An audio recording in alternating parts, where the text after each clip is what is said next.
The Galaxy S26 Ultra is supposed to herald the age of agentic AI phones, but that doesn't mean much to the average person wondering if it's the best phone they can buy or if they should upgrade.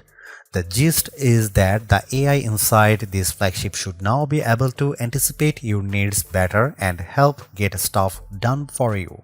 For example, the now brief feature surfaces recommendations based on the context of your texts. So, if someone asks you what time you want to go to the lunch, a little calendar button shortcut will show up, and soon, with automated app actions, you will be able to use your voice to do things like book an Uber or create a DoorDash order in the background via Gemini. In other words, apps are about to become a lot less relevant. Personally, I am more impressed with the S26 Ultra's hardware plus software innovations.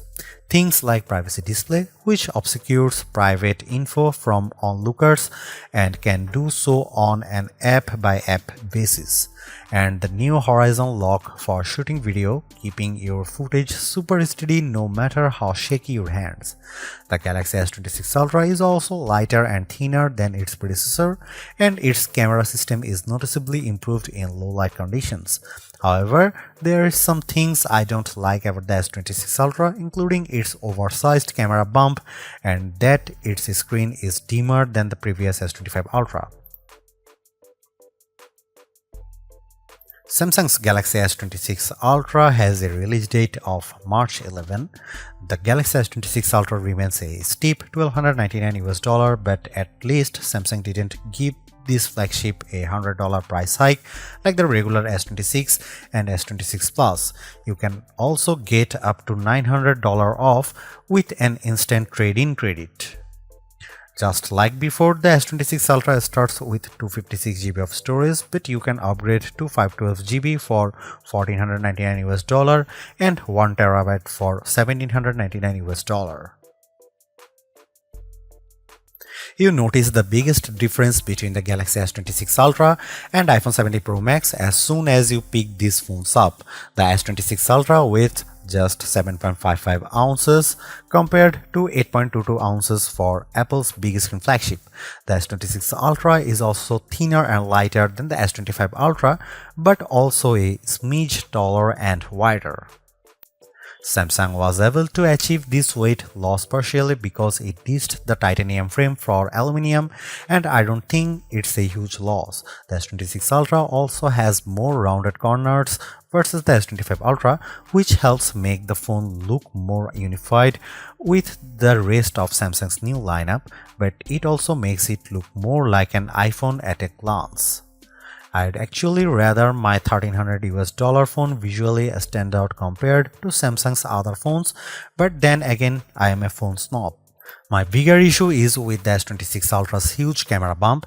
The translucent pill-shaped glass plateau looks sleek compared to the floating lenses on the S25 Ultra, but the thickness of the bump itself causes the newer phone to wobble a lot more when placed flat on a table. And while the camera plateau on the iPhone 17 Pro Max is even bigger, it stretches across the back of the phone and therefore doesn't result in wobble. The other bummer about the S26 Ultra is that it lacks QI2 magnets for MagSafe-like charging.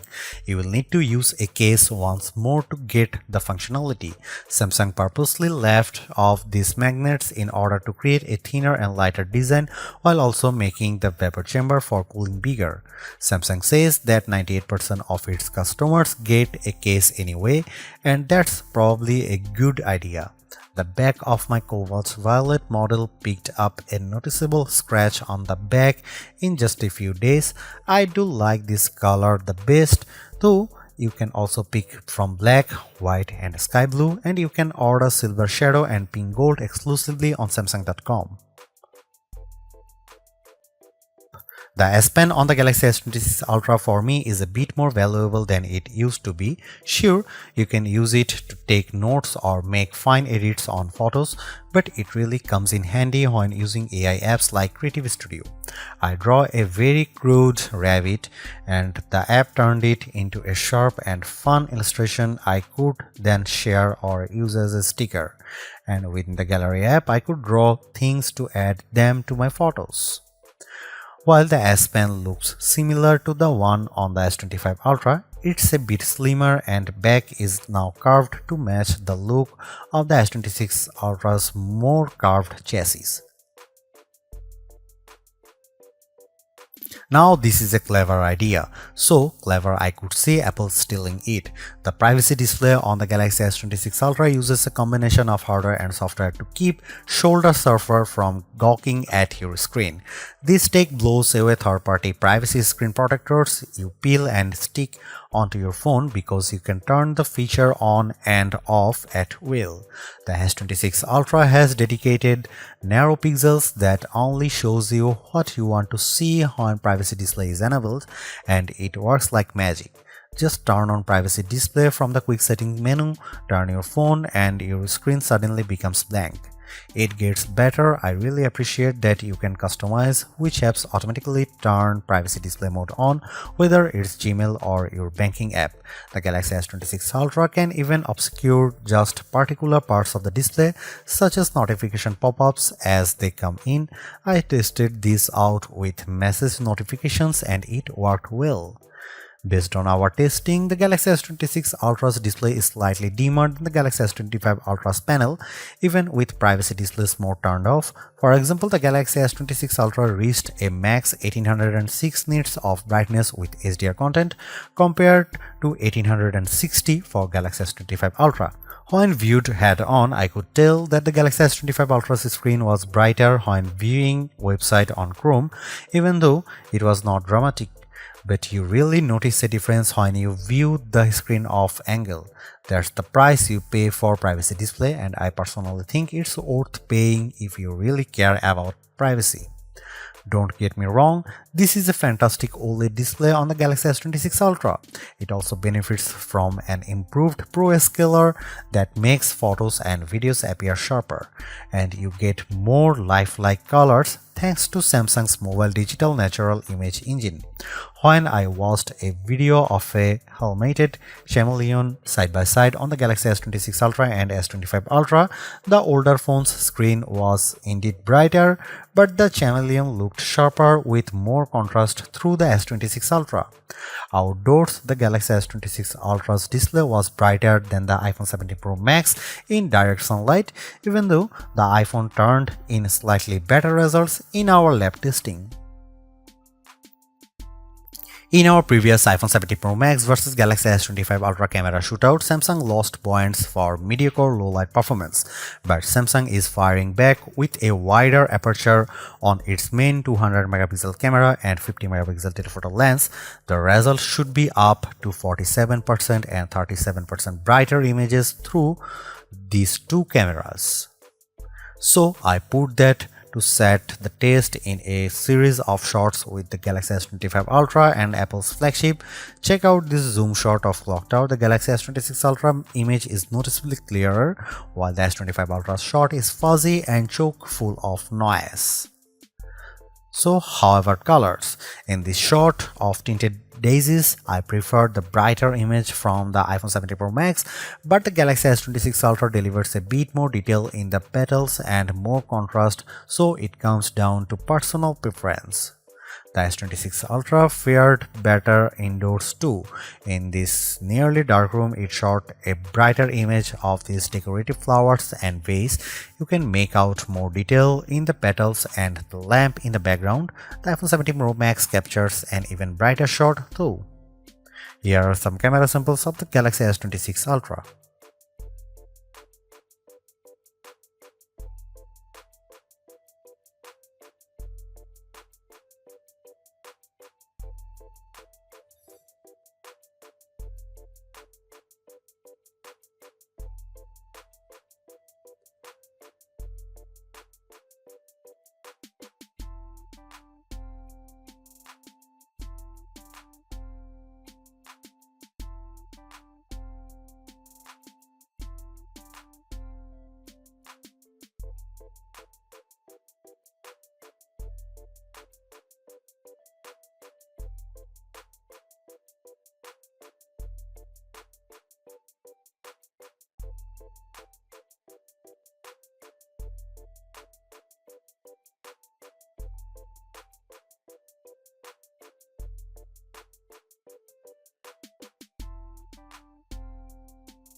The Galaxy S26 Ultra has a dizzying array of AI features, so I tested them out to see which ones are worth your time. There is a handful that stand out. The new Now Nudge feature can surface suggestions on the fly based on the context of your texting conversations. When I got a message asking if I was free for lunch on Tuesday at 1 p.m., I pulled up the keyboard and Now Nudge automatically showed me a calendar button so I could jump right over to the app. It also displayed right in the messaging app what was on my calendar at 11:30 through not 1 p.m. Similarly, when I received a message that asked about the photos I took of flowers yesterday, a share photos button appeared. When I clicked that, I saw only pics of flowers from the day before. However, this feature didn't always work as promised. With more general queries, I received dead-end results. The more ambitious agentic AI feature is coming at launch for the Galaxy S26 Ultra, which is called Automated App Actions. The idea is that you will be able to book an Uber, build a grocery cart in Instacart, or order meals in DoorDash via Gemini using just your voice.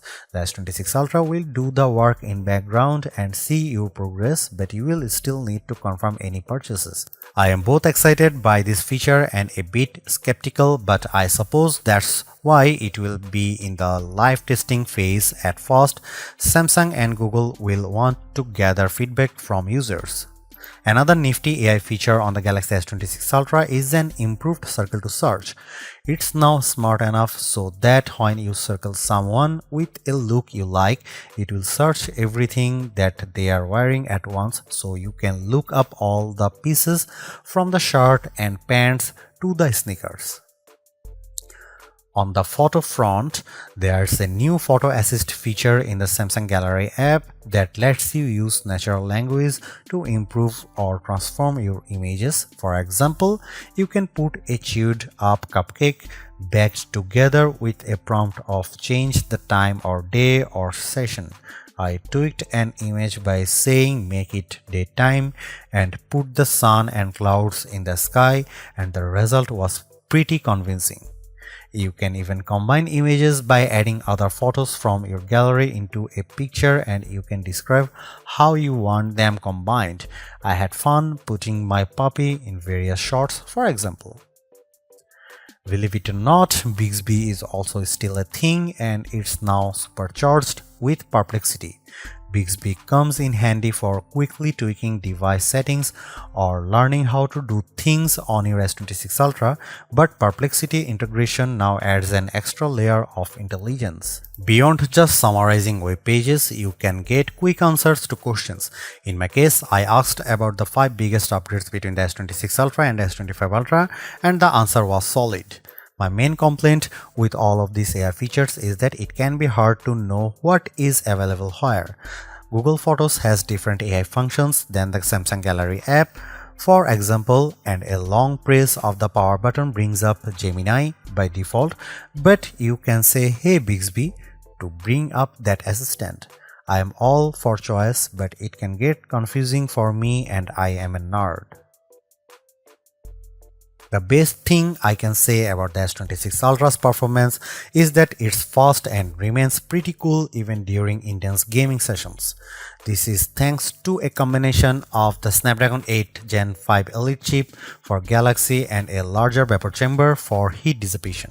I played the graphically demanding Wuthering Waves for over an hour, and the S26 Ultra remained fairly cool to the launch. Only the bottom left side of the phone got slightly warm, and the graphics are indeed amazing. Everything from the characters in the game to lighting and water effects look console quality. In the 3D Mark Solar Bay Unlimited test, the Galaxy S26 Ultra turned in a higher frame rate than the iPhone 17 Pro Max and a higher overall score. In Geekbench, which measures processing power, the Galaxy S26 Ultra scored slightly lower than the iPhone in single core but delivered a much higher multi-core score.